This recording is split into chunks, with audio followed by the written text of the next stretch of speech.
আগামীকাল থেকে ইনশাআল্লাহ আমরা দেশবাসী এবং ছাত্র সমাজকে নিয়ে কঠোর আন্দোলনে যাব। আমরা এখানে হলে শান্তিপূর্ণভাবে হলে অবস্থান করতে চেয়েছিলাম, কিন্তু হলে প্রবেশ করতে দেওয়া হলো না। পুলিশ প্রশাসন এবং মাদ্রাসা প্রশাসন আমাদেরকে বাধা দিয়েছে এবং আমাদের যে সকল শিক্ষার্থীদের পরীক্ষা ছিল, পরীক্ষার অ্যাডমিট কিছু জনের ছিল, কিছু জনের অ্যাডমিট হলের মধ্যে ছিল।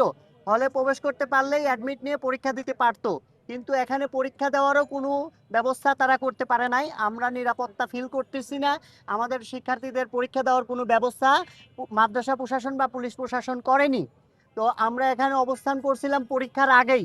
আমরা মনে করেছিলাম আমরা এখানে অবস্থান করলে আমাদের মাদ্রাসা প্রশাসক এখানে এসে শিক্ষার্থীদের একটা সিকিউরিটি দিয়ে পরীক্ষার হলে নিয়ে যাবে।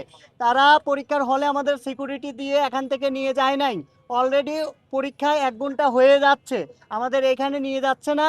তো আমরা পরীক্ষা, শিক্ষার্থী যারা আছে শিক্ষার্থীরা পরীক্ষাও দিতে পারলো না এবং আমরা হলেও প্রবেশ করতে পারলাম না।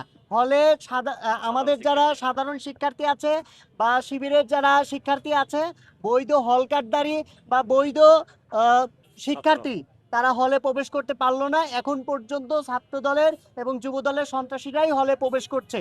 এই বিষয়ে পুলিশ প্রশাসন বা মাদ্রাসা প্রশাসন কোনো ব্যবস্থা নিতে পারলো না।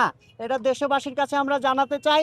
আগামীকাল থেকে ইনশাআল্লাহ আমরা দেশবাসী এবং ছাত্র সমাজকে নিয়ে কঠোর আন্দোলনে যাব।